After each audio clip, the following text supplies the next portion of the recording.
let's begin. Let's begin with this study. I'm going to talk about first the longevity of Isaiah's service. The longevity of Isaiah's service. Uh, just give me a moment. The longevity of Isaiah's service.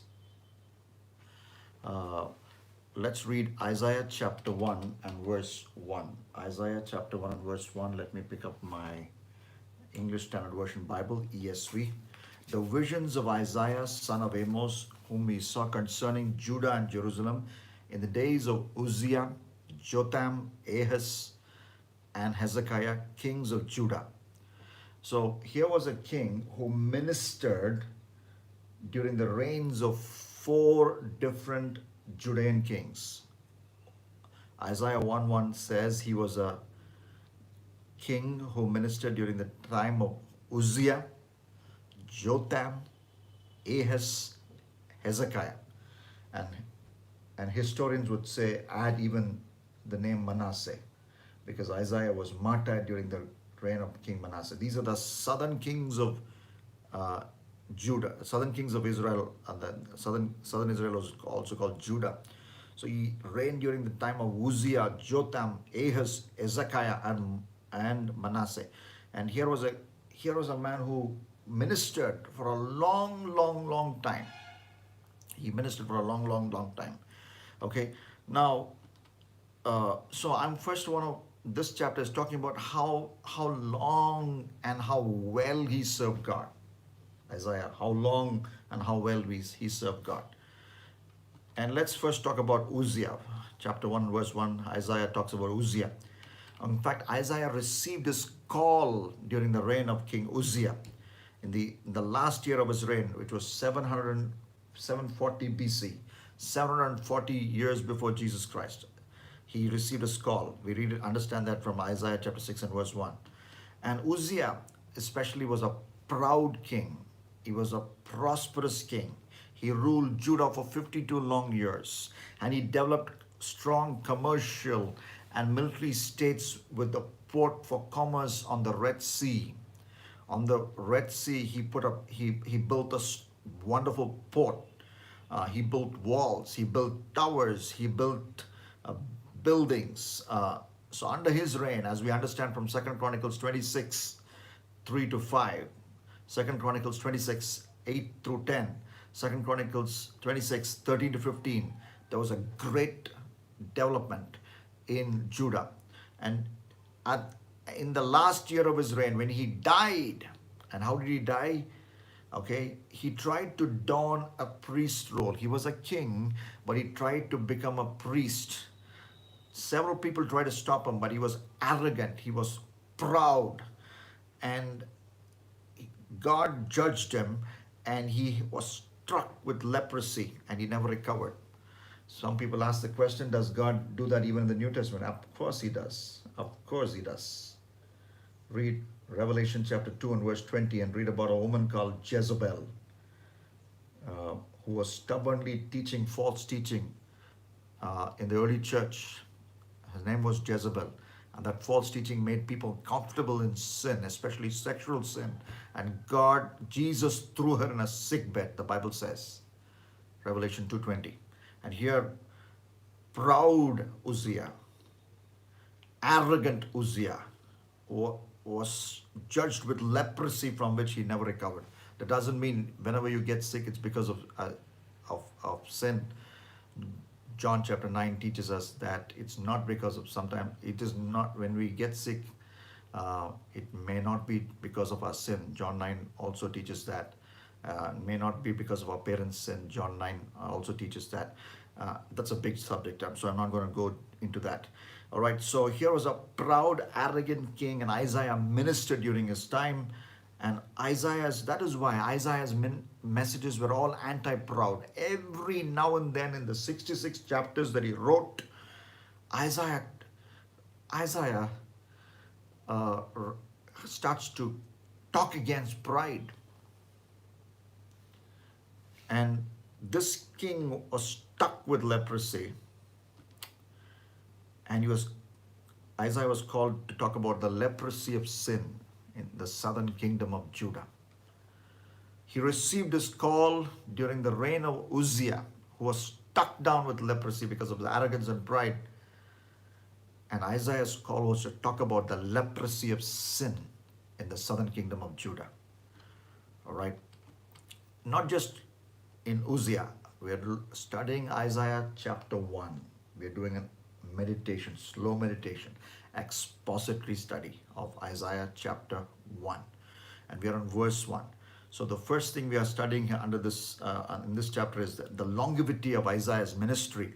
So he got his call in Uziah's time. We just talked about Uzia. And then the Bible says in Isaiah chapter 1 verse 1, he also served in King Jotham's time. King Jotham's time. Now, King Jotham was in charge when his dad, Uzia, was king. During his time, there was a new world power. Now, today, the world is focused on the USA. And a few days from now, there's going to be an election. And Donald Trump and Joe Biden are clashing. Undoubtedly, the USA is one of the world's most powerful nations. So those days, there was a new power which emerged. I'm talking about 745 BC. And that new power, the Donald Trump of that time was Tiglath-Pileser. He emerged, or the most powerful political ruler emerged. His name was Tiglath-Pileser. He emerged. 2 Kings 15:19 talks about it. And Judah's enemies. Now, Judah is the southern tip of Israel. Okay, so North Israel, Israel in the north. So that's actually technically North Israel. They were Judah's enemies. And then Syria also in the north. The country of Syria, the country of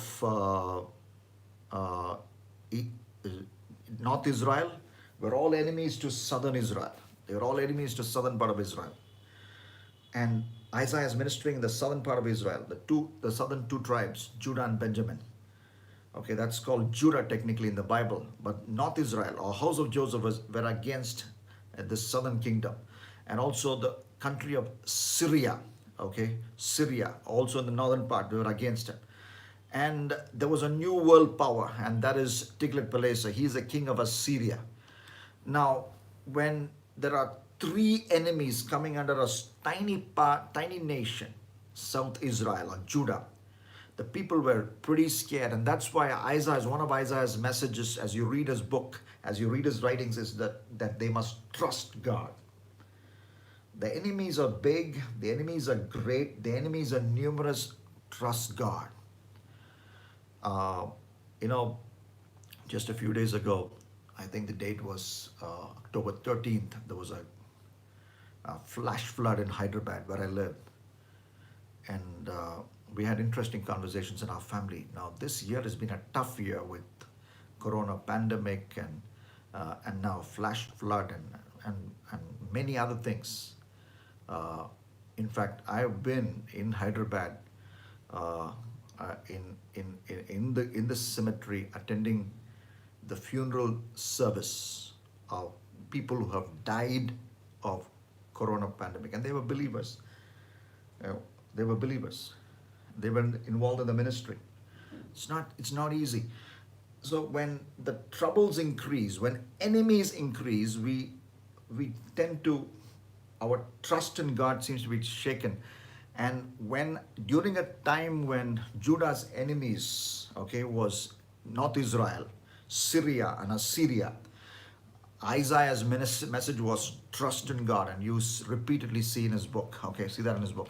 And then there's a third king who ruled in Israel. And Isaiah ministered during his time, and his name was King Ahaz. Ahaz ruled the southern part of Israel. Now, Ahaz is a very important king. We are not talking about Ahab was married to Jezebel. We are talking about Ahaz, A-H-A-Z. Ahaz, southern kingdom's king. And Ahaz, let's talk about Ahaz. During Ahaz's time, the king of Israel, called King Pekah, P-E-K-A-H, and the king of Syria, King Rezin, they formed an alliance to to combat the rising Assyrian threat, the rising political power, okay, for the Assyrians. So the Assyrians are becoming more and more powerful. They became the USA of that time. So northern Israel King Pekah, and Syrian King Rezin, they formed an alliance to combat the Assyrian threat. But Ahaz refused to join this alliance. The king that the king who was ruling Judah, Ahaz, he refused to join that alliance. We understand that from 2 Kings 16 and verse 5 and Isaiah chapter 7 and verse 6. And then, so these neighbors threatened to dethrone him. Northern Israel and southern Israel were fighting, and Syria and southern Israel were fighting. A war resulted. Ahaz sent, reached out to Assyrian king, who was the most powerful political leader. Okay, and he reached out to him for help. 2 Kings 16 and 7, verse 7 says, Tiglath-Pileser III was his name, the king of Assyria, Tiglath-Pileser III.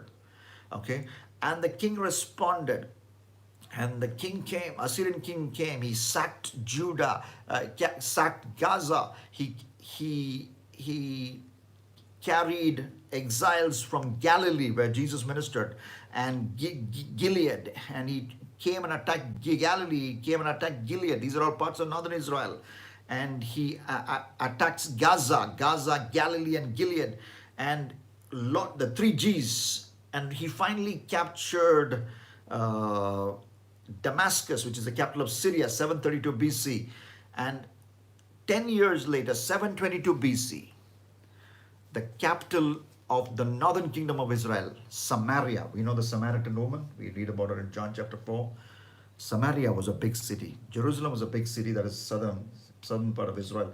In the northern part of Israel, Samaria was a big city. So Samaria was captured in 722 BC.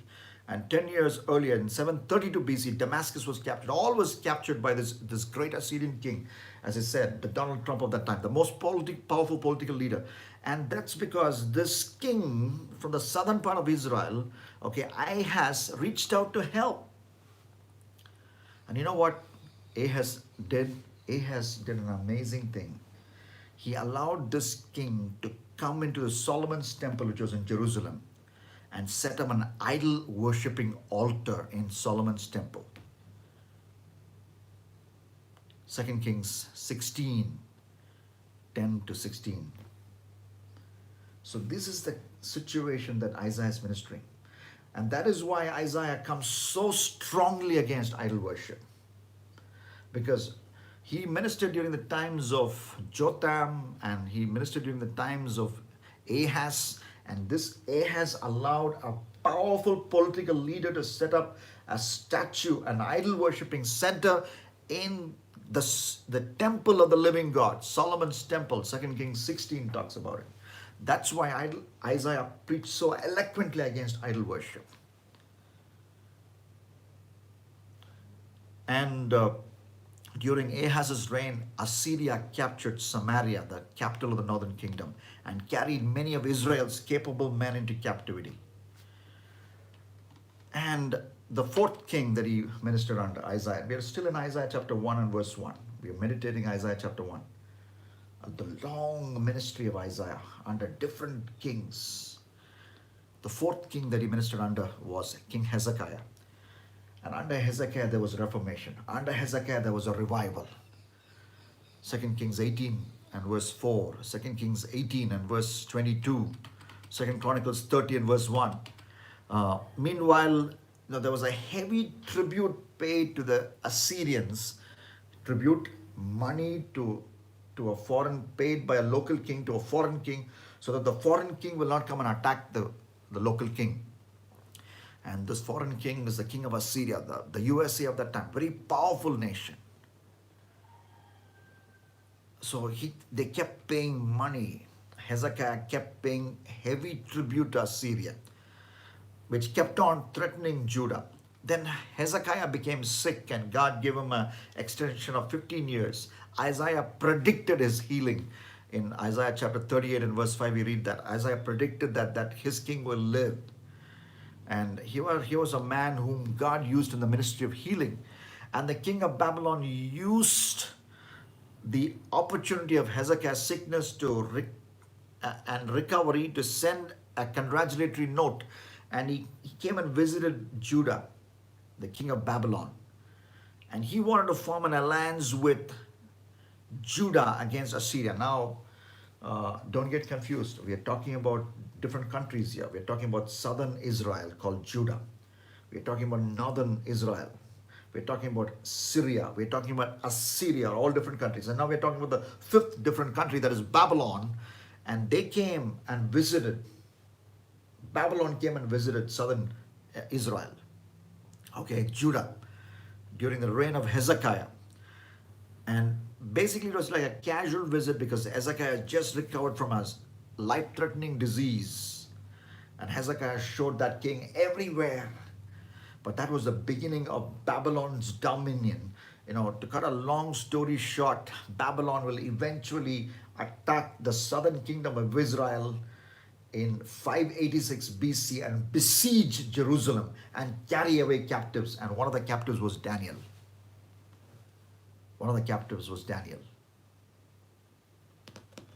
So here was Isaiah ministering in all these, during the reign of all these kings. Ahaz, Hezekiah, Jotham was one, and Isaiah 1 and verse 1 is very clear that he ministered under 4 kings, and historians say there was also the 5th king that he ministered under, and that was Hezekiah's son Manasseh. And Manasseh was an evil man who even introduced child sacrifice.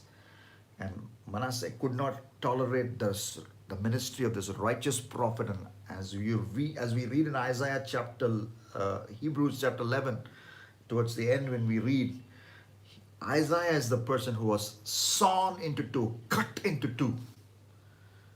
And historians believe it was Manasseh who did that, the son of Hezekiah. So here was a man who ministered during the reigns of 5 kings. In fact, before he died, he even predicted that Cyrus of Persia, okay, he talked about the 6th kingdom. We talked about southern kingdom, we talked about northern kingdom, so Judah and Israel, and we talked about Syria, also in the north. We talked about Assyria, okay, a powerful country from the east, okay, Assyria. And we also talked about Babylon, that is Iraq, okay, modern Iraq, as some people say. And now we're talking about yet another country, which is Persia.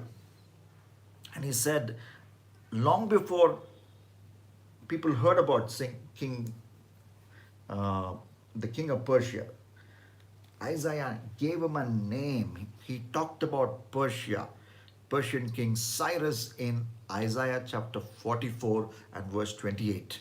Isaiah chapter 44 and verse 28 and Isaiah chapter 41 and verse 1.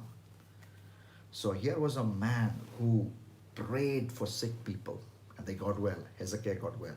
Here was a man, God gave him revelation about the future. He talked about the existence of Cyrus and what Cyrus would do. And he talked about, even before the people of Israel went into exile in Babylon and stayed there for 70 years, even before that, he talked about it. He said, he talked about the king who will release them from captivity. Can you imagine the brilliance of this man who was guided by the Spirit? And his name is Isaiah. When we are just going to shortly meditate, maybe for 30-40 minutes, a sample of his writings, which are which talk about contemporary issues so very, very well.